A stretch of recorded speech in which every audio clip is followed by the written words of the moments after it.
চায়নার প্রতিটা নাগরিকই এক একজন মিলিটারি আর্মি, কারণ ইউনিভার্সিটি লাইফেই প্রত্যেকটা স্টুডেন্টকে মিলিটারি ট্রেনিং দেওয়া হয়। চায়না পৃথিবীর শক্তিধর দেশগুলোর মধ্যে একটি, আর চায়না এই শক্তিধর হওয়ার পিছনে সবচেয়ে বড় কারণ স্টুডেন্ট মিলিটারি ট্রেনিং।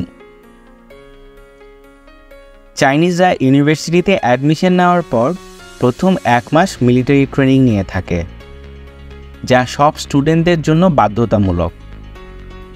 এই ট্রেনিংয়ে স্টুডেন্টদের ফিজিক্যালি, টেকনিক্যালি এবং সাইকোলজিক্যালি স্ট্রং বানানো হয়।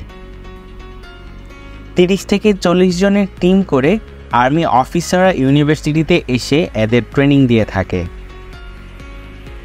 কোনো দেশের সাথে যুদ্ধ হলে কিভাবে অ্যাটাক করবে, কিভাবে নিজেকে এবং অপরকে রক্ষা করবে, কিভাবে রেস্কিউ করবে, এই সব কিছুই শেখানো হয় এই ট্রেনিংয়ে।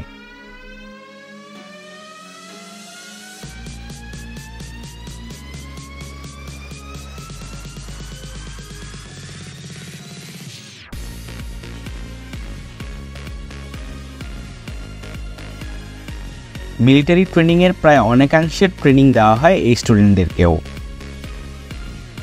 এই ট্রেনিং চলা অবস্থায় প্রত্যেকটা স্টুডেন্টদের একটি নির্দিষ্ট মিলিটারি ড্রেস পরতে হয়। এই ট্রেনিং দিন এবং রাত দুইটা সময়ই করানো হয়।